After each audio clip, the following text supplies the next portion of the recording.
Good morning, and welcome to Redeemer Lutheran Church. I'm Pastor Gary Lodeholt. There's a famous old joke that talks about how the Pharisees believed in life after death and the Sadducees didn't. That's why they were sad, you see. I know, that's terrible. But the thing is, that joke is a pretty good way to remember one of the key differences between the Pharisees and the Sadducees in the Bible. This week we are looking at who's who in the Bible. Jesus often encountered folks from one group or another operating in Israel at the time, and it is easy for us to get confused by these differing groups and who they were. This week I hope to give you information on these groups. It helps to know who Jesus was talking to. So, who were the Sadducees? They took their name from a man named Zadok, who was the high priest in the time of the King Solomon. The name Zadok comes from a Hebrew word, sadak, which means to be right, and this was certainly a concern of the Sadducees, to be right in their observance of the law. In fact, they were so strict about it that they refused to allow for any oral or other written tradition to guide their faith, depending solely on the Torah, which was Genesis, Exodus, Leviticus, Numbers, and Deuteronomy. They did not follow oral tradition or other writings like the prophets or Psalms.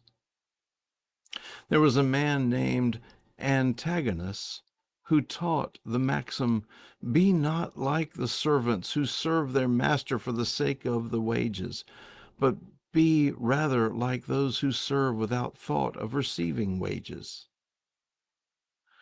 Two of his disciples understood that to mean that there was neither an afterlife nor a resurrection of the dead, and founded the Sadducees about 300 years before Jesus.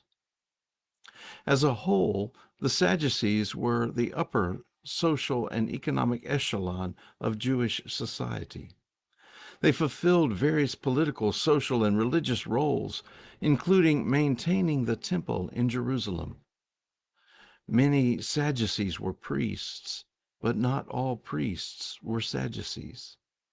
Some were Pharisees, and still others were not connected to any party like this at all. They lived luxuriously, using silver and golden vessels, making the most of life here and now, especially since they didn't believe in an afterlife. Sadducees thought that Pharisees lived a hard and difficult life, and all their efforts toward an afterlife were wasted. Sadducees thought life now was all there was, so they decided to enjoy it. The Sadducees also had political standing as the elite of society. Generally, they administered the state domestically, represented the state internationally, participated in the Sanhedrin, and often encountered the Pharisees there. They collected taxes and processed the tribute that came from Jews spread out across the empire. They equipped and led the army and regulated relations with the Roman Empire, and even mediated domestic grievances. It might be fair to say that they operated much like politicians or members of Congress do today, and they were probably liked by the common person about as much. Other than their disbelief in the afterlife, it is hard to know about what the Sadducees believed because none of their writings survived the destruction of the temple in AD 70. That means the only source of information on their beliefs is from their critics, and the best that can be surmised is that their beliefs included rejection of the idea of fate or of a preordained future. God does not commit or even think evil. Humans have completely free will. The soul is not immortal, and there is no afterlife, and there are no rewards or penalties after death. And it is a virtue to dispute with philosophy teachers.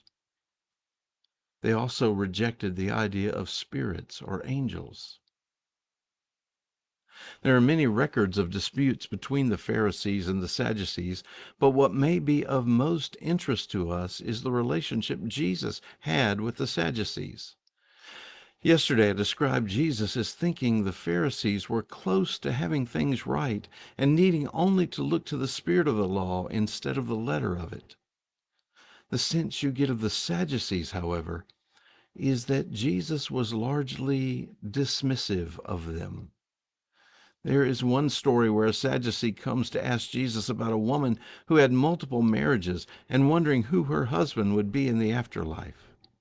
He hoped by his question to force Jesus to say that there was no afterlife. In no uncertain terms, Jesus told him directly that there was an afterlife and that things in heaven were different. Basically, Jesus was telling him, you are wrong, and you have the whole thing wrong. Since the Sadducees were the elite upper crust of society, I suspect that they didn't fit in well with Jesus' concern for the poor and the outcast. The Sadducees seem mostly concerned with themselves and their own well-being. Jesus invited us into life concerned and loving toward others, especially those in need. Later in this week, we will talk about priests, and there is significant overlap between the priests and the Sadducees. It is interesting to note that this group was the prime actor in the arrest of Jesus. In their effort to be right, as their name implies, they got it all wrong. Thanks for watching, and remember to let this day belong to God.